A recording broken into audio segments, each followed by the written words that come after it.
Aujourd'hui, plus qu'une visite, nous étions venus au stade Demba Diop pour tenir une séance de travail regroupant l'ensemble des membres de la task force mise en place par la Fédération de football du Sénégal dans le cadre du projet de réhabilitation et de modernisation du stade Demba Diop, qui est quand même à un stade assez avancé au niveau des préparatifs, puisque l'agent à la maîtrise d'ouvrage, M. Joseph Sambou, s'est chargé de nous présenter l'avant-projet sommaire, donc, qui nous permettra justement d'aller aux autres étapes, c'est-à-dire tout ce qui est donc plan détaillé, mais aussi d'aller vers le choix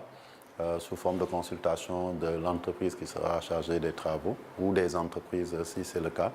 et de sorte que dans les délais qui ont été prévus, nous puissions démarrer effectivement les travaux. Et aujourd'hui, nous avons pu trancher certaines questions assez techniques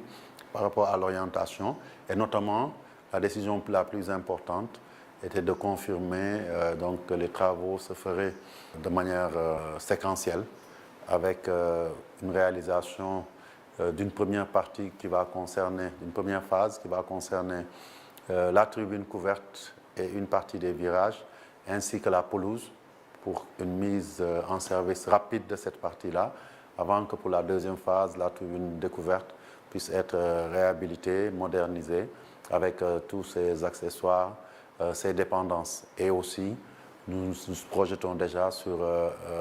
les aspects commerciaux, puisque tout autour du stade, nous avons prévu des infrastructures collectives et commerciales pour pouvoir rentabiliser ce stade dans le futur. Donc, cette étape importante franchie, nous allons aussi nous attaquer rapidement à la libération des espaces occupés par certaines personnes sans droit ni titre dans le stade, notamment au niveau de la tribune couverte, des restaurateurs, des commerçants qui occupent des parties donc du stade qui dépendent quand même de l'emprise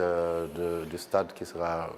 rénové prochainement. Donc, et c'est dans ce cadre-là que nous estimons que cette réunion-là est importante puisqu'elle aboutit à des décisions fortes et que dans le mois qui suit, toutes les mesures seront prises pour que l'espace soit libéré et que dès que l'entrepreneur sera choisi, qu'on puisse démarrer les travaux. Étant entendu que la Fédération aussi a décidé de mettre à la disposition du directeur du stade une société de gardiennage qui s'occupera de